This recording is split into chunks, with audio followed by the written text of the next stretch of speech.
책을 곁에 두면 이런 점이 달라진다. 책을 곁에 두는 순간 자신을 조용한 곳에 두게 된다. 그것은 아주 중요한 포인트다.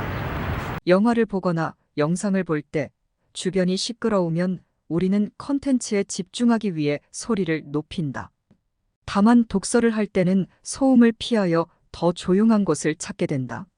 시끄러운 곳에서 영상을 시청하려면 우리는 더 큰 소음을 발생시킨다. 이 소음은 우리에게 과연 어떤 영향을 끼치는가? 소음은 일종의 파동이다. 파동은 떨림이다. 떨림은 서로 다른 파동에 영향을 주며 상쇄되거나 증폭된다. 즉, 떨리고 있는 대부분의 것들은 서로 상호작용을 하며 주고받는다. 우리의 뇌 또한 특정 수준의 떨림을 방출하고 있다. 우리가 흥분하고 있을 때와 휴식을 취할 때 뇌가 뿜어내는 떨림의 주기는 다르다. 고로 뇌를 흥분시켜 자극하는 것은 일종의 스트레스를 유발하는 행동일 수 있다. 실제로 소음에서 멀어지면 스트레스에서 멀어진다. 지속적인 소음에 노출이 되면 뇌파뿐만 아니라 스트레스 호르몬 수치를 증가시킨다. 이것은 불안, 긴장, 과민을 유발한다. 소음은 대체로 집중력을 방해한다. 이로 인해 수행 능력 또한 감소한다. 생각해보자. 지속적으로 집중력이 저하되고 수행 능력이 감소된다면 뇌는 그 환경에 적응된 형태가 되지 않겠는가? 신경가소성이라는 말이 있다. 뇌가 경험에 따라 구조와 기능을 변화한다는 의미다. 이는 학습과 기억 형성에 직간접적인 영향을 끼친다. 이러한 변화는 인간의 생애 전반에 걸쳐 지속되는데 꾸준하게 뉴런 간의 연결을 강화하거나 약화하여 새로운 연결을 형성한다. 뇌의 가소성을 이해하기 위해 런던 택시기사들의 예시는 종종 사용된다.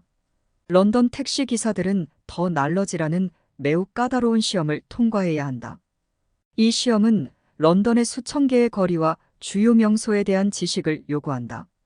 뇌공학자들은 이 시험을 공부하는 런던 택시기사들의 뇌에서 해마가 일반인보다 더 크게 발달한다는 사실을 발견했다. 해마는 학습과 공간적 기억에 중요한 역할을 담당하는 부위다. 이들은 선천적인 재능을 가지고 택시 기사를 하는 것이 아니다.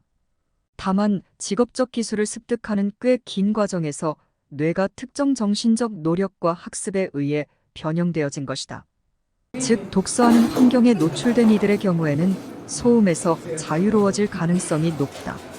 높은 확률로 이들의 주변에는 TV나 PC가 멀어질 가능성이 높다. 이런 환경에서 생활하다 보면 자녀에게도 소음이 적은 활동을 권유할 가능성이 높고, 이 과정에서 자녀의 독서력이 늘어나거나 가족 간의 대화가 많아질 가능성도 있다. 지속되는 소음이 인지 기능을 저하한다는 연구 결과는 적지 않다. 실제 2014년에 수행된 연구에 따르면 도로, 교통, 소음이 높은 지역에 거주하는 사람들의 인지 능력이 떨어지는 것을 발견했다. 또한 항공기 소음에 노출된 이들의 경우에는 기억력과 독해력에서 낮은 인지 수준이 있을 수 있다. TV나 짧은 영상은 현대에 와서 꾸준하게 우리에게 소음을 만들어낸다. 우리는 거의 피하지 못하는 소음의 환경 속에서 살고 있지만 작은 스마트폰과 이어폰은 우리가 이 소음으로부터 도망쳐 나온 아주 짧은 순간까지도 소음으로 채워버린다. 소음뿐만 아니다. LED 백라이트는 현대 디스플레이 기술에서 널리 사용되는 기술이다. 이는 눈의 피로를 만든다. 이 불빛은 눈의 망막에 도달하여 장기적으로 망막 손실을 일으키고 단기적으로는 피로를 유발한다. 이처럼 밝은 빛을 주시하는 행위는 수면 패턴에도 영향을 끼친다. 이런 밝은 빛은 멜라토닌 생성을 억제시킨다. 수면 패턴을 변화시키고 이는 수면의 질을 저하시켜 스트레스 수준을 높인다. 실제로 감각 기억의 잔재는 작지만 작지 않은 영향으로 우리에게 남는다. 감각 기억은 매우 짧은 기간 동안 정보를 보관한다. TV 소리와 같은 지속적인 자극에 노출된 후에 이 감각 기억은 잠시 동안 남는데, 이 과정에서 뇌는 오디오 신호를 재가공하여 실제로 소리가 없음에도 불구하고 소리를 듣는 것처럼 느껴지는 환청 현상을 느끼기도 한다. 적어도 책을 읽으면 이런 부분은 사라진다. 책을 가까이 하면 확실히 생각하는 방식이 달라진다. 어떤 현상을 볼 때 불현듯 어딘가에서 읽은 내용이 버무러진다. 애초에 창의력이나 상상력이라는 것이 기존의 정보들을 임의로 섞어 만들어진 모방에 가깝기에 다양한 주제를 알수록 새로운 주제를 도출하기 쉬워진다.